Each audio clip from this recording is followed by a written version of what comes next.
Hello everybody, it's Walter, your favorite historian and educator, here today to teach you about the Federalist Papers. Yeah. Now, if you've never heard of the Federalist Papers, no worries, that's why I'm here. The Federalist Papers were a series of 85 articles and essays written by Alexander Hamilton, James Madison, and John Jay for the purpose of promoting the ratification of the then proposed U.S. Constitution. Yeah, all right. Now, the papers were published between October of 1787 and May of 1788, and authored and specifically addressed to the citizens of New York.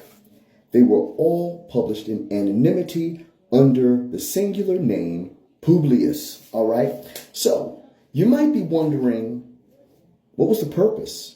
How did they come about? Well, the Federalist Papers actually were a reactionary event. After the Constitution had been adopted at the Convention of 1787 and submitted to the states for their subsequent ratification, Alexander Hamilton noticed, quite astutely, that anti-Federalist papers, which were papers in opposition to the Constitution put out by founding fathers who were opposed to the document, were being circulated among the people of New York, all right? Published under the names Cato, Brutus, all right, etc., all right? These founders were absolutely opposed to the proposed U.S. Constitution and wanted to see it go down in flames. All right.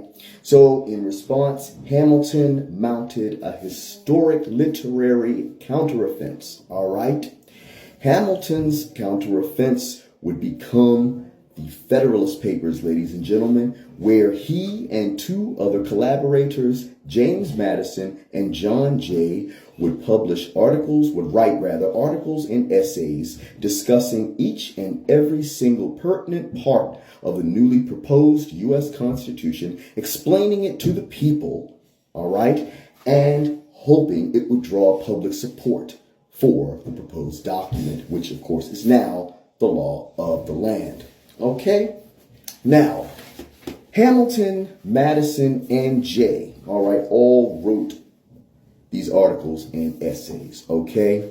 And each focused on their own areas of specialization, all right? Hamilton focused on governmental powers for the most part. Madison focused on governmental powers as well as political theory, and Jay focused on foreign affairs and governmental powers in one of his essays, all right? Now, again, there were 85 of them. Hamilton would author 51. Madison would author 29, and Jay would author 5, all right? For a more detailed breakdown, Hamilton wrote Federalist number 1, as well as 6 through 9, 11 through 13, 15 through 17, 21 through 36, 59 through 61, and 65 through 85, all right? Madison would author Federalist 10, 14, 18 through 20, 37 through 58, and 62 and 63. Jay would write 2, 3, 4, 5, and 64. All right. So that's a breakdown of how each of these founders wrote the papers. All right. Alexander Hamilton would, of course, go on to become America's first Treasury Secretary. James Madison would later go on to become fourth president of the United States, and John Jay would, of course, go on to become America's first Chief Justice. Okay, so the first 77 of the Federalist Papers were published in the Independent Journal, the New York Packet, and the Daily Advertiser, all right? And they were published in 2 volumes entitled The Federalist, a collection of essays written in favor of the new Constitution proposed at the Federal Convention of 1787, all right? That is how they got the name the Federalist Papers, okay? And, of course, they were entirely in support of the newly proposed U.S. Constitution, counter-attacking the anti-Federalists who wanted the Constitution to be defeated, all right? So the Federalist Papers and their effectiveness overall is debated greatly by historians in the modern era. All right. In New York, ironically, where the papers were published and specifically addressed to the people of New York, they all begin with "to the people of New York." The papers seem to have had maybe a minuscule effect overall, as New York actually sent more anti-federalists than federalists to the ratifying convention, all right? And ultimately, New York did ratify the federal constitution on July 26, 1788, making it the 11th state out of 13 to do so. It is debated, like I said, whether or not the papers themselves had much effect on the people of New York in changing their minds, all right? Virginia had ratified immediately before New York, and had New York refused to ratify, it would have made them kind of look like a silly outsider, okay? The Federalist Papers were also circulated outside of New York, definitely in Pennsylvania and Virginia, and some historians assert that the papers' effect in Virginia was definitely very influential as Virginia became the 10th state. All right. For the record, New Hampshire became the 9th and decisive state on the 21st of June, 1788 to ratify the Constitution. All right. Bringing it into effect, ladies and gentlemen, by the Constitution's own terms in Article 7. It needed at least 9 states to go into effect. New Hampshire did the job. All right.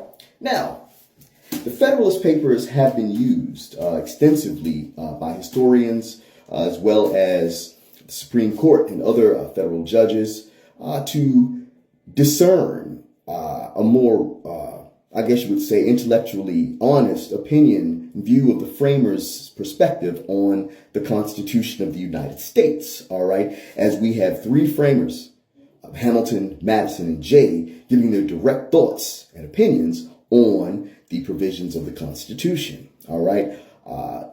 The Federalist Papers have been heavily cited in U.S. Supreme Court opinions in history, especially Federalist 78, which we'll get to in a moment. All right. It is estimated that as of 2022, the time of this video, Federalist Papers have been cited nearly 300 times in the context of Supreme Court opinions since the 19th century.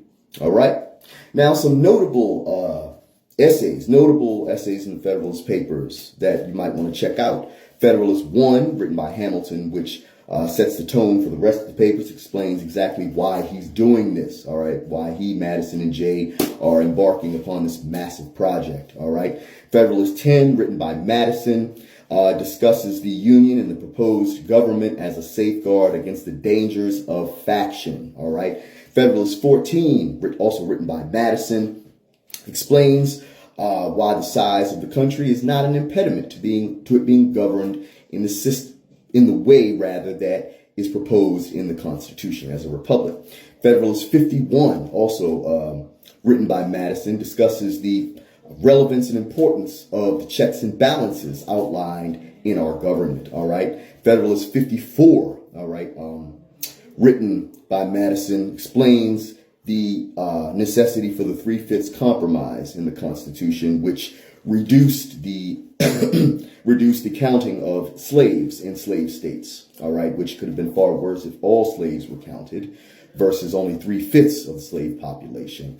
Very important distinction there, because a lot of people think that provision declares blacks to be 3/5 of a human being, enslaved blacks, when it does not. Keep in mind, free blacks were counted the same way as whites. The 3/5 compromise merely stated that only 3/5 of the slave population would be counted in the slave states. Every 5 slaves would count as 3 free people. All right, so it reduced the amount of slaves that were counted.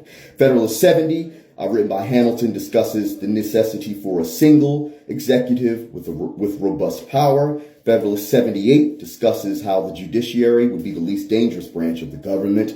Written by Hamilton, the judiciary can only exercise judgment, not the power of the purse or the sword. And last but not least, Federalist 84, where Hamilton argues against a Bill of Rights. So that, ladies and gentlemen, is the Federalist Papers. Papers put out to promote the ratification of the U.S. Constitution. If you have any questions or controversies, leave them down below, and I'll be happy to answer them. Hope you gained some insight and some education from this. All right. If you need any help with any history, government, civics, anything, I'm right here for you. Take care. Stay safe out there. And I'll talk to you at the next video. Peace.